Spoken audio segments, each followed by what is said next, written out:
तस्वीर का खुलासा हुआ है।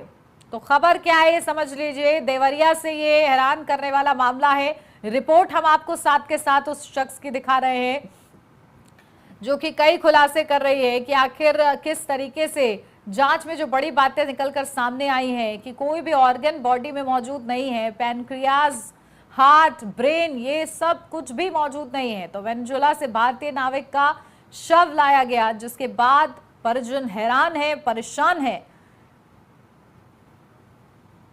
तो देखिए, शव से किडनी, लिवर, फेफड़े गायब मिले हैं, जो कि चिंताजनक तस्वीर बयां कर रहे हैं कि आखिर ये ऑर्गन्स कहां गए, किसने निकाले, क्या हुआ कि ये ऑर्गन्स निकालने पड़े या क्यों निकाले गए, क्या उन ऑर्गन्स का किया गया। ये कई बड़े सवाल इस वक्त परिवार के जहन में हैं, जो परिवार पूछना चाहता है। और इसी के लिए देखिए, जांच की मांग की जा रही है कि इस पूरे मामले की निष्पक्षता के साथ जांच हो, ताकि खुलासा हो सके कि आखिर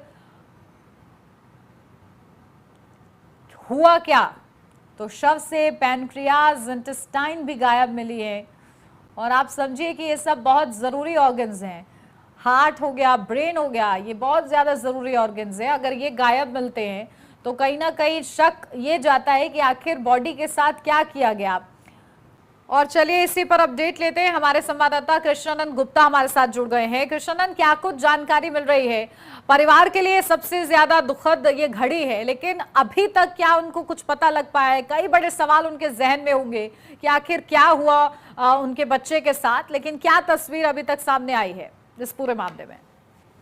जी बिल्कुल, देखिए, जब इस पूरे मामले को लेके हमने उनके परिवार से, उनकी पत्नी से इस बारे में हालचाल लिया कि आखिर पूरा मामला क्या है, तो उनकी पत्नी ने इस पूरे प्रकरण पे ये कहा कि हमारे पति की जब डेड बॉडी हमें प्राप्त हुई तो वो पूरी तरह से खुली हुई थी। जो ताबूत में जिसमें वो बंद करके उनकी बॉडी आई थी, वो पहले से ही जो है खुली अवस्था में थी।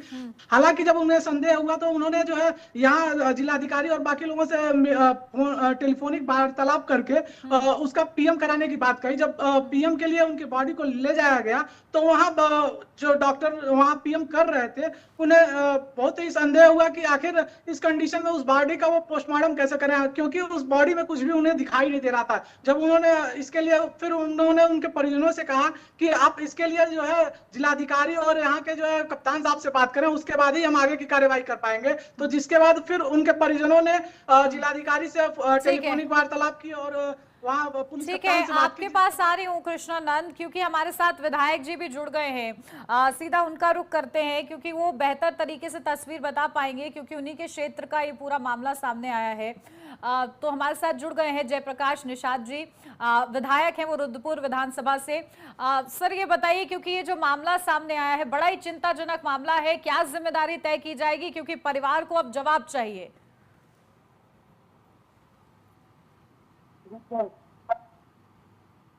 जयप्रकाश जी, मेरी आवाज मिल रही है आपको? मैं आपने जो प्रश्न अभी बताया है उस प्रकरण का जांच करूंगा। तबीयत क्या है वहाँ जाऊंगा, पीड़िता के घर भी जाऊंगा और जाकर के यथासंभव क्या मदद किया जा सकता है मदद करने का प्रयास करूंगा। जरूरत पड़ी तो मुख्यमंत्री जी तक पहुंचाऊंगा। इस वक्त बहुत जरूरी है कि आप लोग परिवार के साथ खड़े रहे, और आप कह रहे हैं कि आप वहां जाएंगे भी। मैं ये बताऊं आपको कि पोस्टमार्टम हुआ है दोबारा से, तो पता ये चला है कि बॉडी को काफी समय से डीप फ्रीजर में भी रखा जा रहा था। तो कहीं ना कहीं क्योंकि भारत लाया गया है शव, और वो भी इस हालत में, तो चिंताजनक बात है।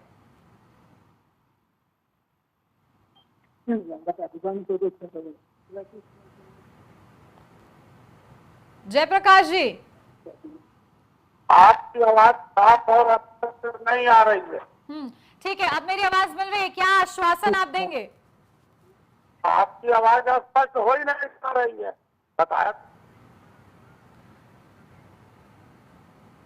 चलिए ठीक है, मैं आपसे दोबारा से संपर्क साधने का प्रयास करती हूँ, इसको दुरुस्त कराती हूँ। हमारे साथ कृष्णानंद भी जुड़े हुए हैं, हमारे संवाददाता। कृष्णानंद, देखिए, क्योंकि इस पूरे मामले ने कई बड़े सवाल खड़े कर दिए हैं। परिवार क्या मांग कर रहा है? क्योंकि एफएसयूआई से कहा जा रहा है कि निष्पक्ष जांच हो ताकि उनको कम से कम जवाब मिल सके। अब उनका जो घर का शख्स है वो तो वापस लौट के नहीं आ सकता, लेकिन वो जवाब मिलेंगे तो कम से कम उन्हें तसल्ली रहेगी। उस दिशा में आगे क्या कुछ कहा जा रहा है? जी बिल्कुल, जैसा कि हमारा उनके परिवार से जब बात हुआ है तो उनकी पत्नी ने साफ कहा है कि एफएससीआई ने भी इस मामले को अपने ट्विटर हैंडल से ट्वीट किया है और हम लगातार जो है जीमेल और अन्य माध्यमों से सरकार से वार्तालाप कर रहे हैं कि किसी भी तरीके से जो है इस पूरी सच्चाई को सामने लाया जाए कि आखिर उनकी मौत कैसे हुई है, क्योंकि मौत के पूरे कारणों का कारण स्पष्ट नहीं हो पा रहा है। जबकि बताया जा रहा है कि नाव पर गिरने की वजह से उनकी मौत हुई है और परिवार वालों का कहना है कि उनकी मौत ऐसे नहीं हुई है, कुछ न कुछ अन्य कारण है जिसे छुपाया जा रहा है। और कहीं ना कहीं उनके परिवार का कहना है कि इसमें जो अंगों की तस्करी की गई है वो मामला है। तो कहीं ना कहीं परिवार बिल्कुल खुश नहीं है और परिवार का कहना है कि भले उनके पिता का साफ तौर पे कहना है कि हमारा बेटा चला गया है, हमारी बहू अकेली हो गई है, बच्चा एक छोटा मासूम बच्चा है उनके पास। बिल्कुल, और देखिए आप परिवार जो है बेसहारा है, बस उन्हें जवाब की तलाश है। हमारे साथ एक बार फिर से विधायक जी जुड़ गए, उनके पास लौटती हूँ, फिर आऊंगी आपके पास कृष्णानंद। सर, आपको अब मेरी आवाज मिल रही है? आवाज स्पष्ट हो नहीं रही है। मैं इस प्रकरण को जान लिया, हमको बताया लोगों ने। मैं वहाँ मौके पर जाकर के और उसको देखूंगा, उसमें क्या हो सकता है देखूंगा।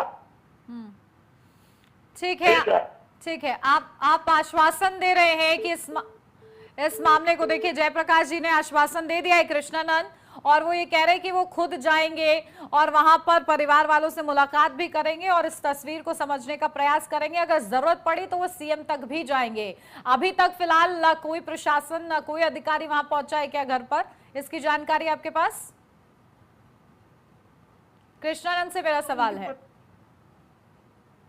जी देखिए, आपको बता दें उनकी पत्नी आज जिला मुख्यालय पे आई थी और वो जिलाधिकारी कार्यालय के पास हमारी उनसे मुलाकात हुई है। तो उन्होंने कहा है कि हमने अपने पूरे मामले को लेकर उच्च अधिकारियों को संज्ञान में ला दिया है। अब आगे देखना है कि प्रशासन हमारी किस तरह से जो है इसमें मदद करती है, क्योंकि उनका एक पति खोया है और एक बच्चे के सर से जो है बाप का साया हट गया है। तो कहीं ना कहीं वो प्रशासन से गुहार लगा रही है कि उनके साथ न्याय हो। जी बिल्कुल, और देखिए क्योंकि वो नेवी में थे, ऐसे में कोई मुआवजे का ऐलान किसी की तरफ से सामने आया है क्या? अभी तक कोई राहत राशि उनके लिए? जी बिल्कुल, आपको बता दें अभी तक कोई भी मुआवजा उनको नहीं मिला। हालांकि जो है जो भी मर्चेंट नेवी वगैरह में जो लोग जाते हैं उनका कुछ ना कुछ एक इंश्योरेंस की धनराशि होती है, वो भी इनको अभी तक नहीं प्राप्त हुआ है। उनकी पत्नी का साफ कहना है कि कम से कम अभी तक हमारे पति के देहांत के बाद जो इंश्योरेंस की धनराशि थी वही हमें उपलब्ध करा दी गई होती, तो वो भी उनके साथ नहीं हुआ है। तो वो कहीं ना कहीं अपने आप को बहुत ज्यादा छला हुआ महसूस कर रही है और काफी वो सदमे में है कि आखिर हमारे पति के साथ हुआ क्या है। बिल्कुल, और बिल्कुल देखिए क्योंकि वेनेजुएला से अगर शव आया है और ऐसे में भारत सरकार ने उस शव को यहाँ पर देवरिया तक पहुंचाया है, तो कहीं ना कहीं ये संज्ञान में आना बहुत जरूरी है उनके भी ये पूरा मामला, ताकि इस पूरे मामले की तहकीकात की जाए। तो परिवार वाले तैयार हैं कि अपनी बात को ऊपर तक पहुंचाएं? जी बिल्कुल, हम आपको बता दें परिवार लगातार जो है 1 महीने से ये कोशिश कर रहा है, क्योंकि 1 महीने उनके बॉडी को जो है वेनेजुएला से भारत लाने में 1 महीने का पूरा समय लगा है और इस लगातार 1 महीने उनकी बॉडी भी डीप फ्रीजर में रही है। तो परिवार लगातार कोशिश कर रहा है, यहाँ से लेकर मुंबई और गोरखपुर तक परिवार उनका लगातार दौड़ता रहा है और इस कोशिश में रहा है कि जो है हर चीज ठीक है कृष्णानंद, अब आप नजर बना के रखिएगा कि उनके परिवार के साथ प्रशासन से कौन कौन खड़ा हुआ है। ठीक है, बहुत शुक्रिया आपका।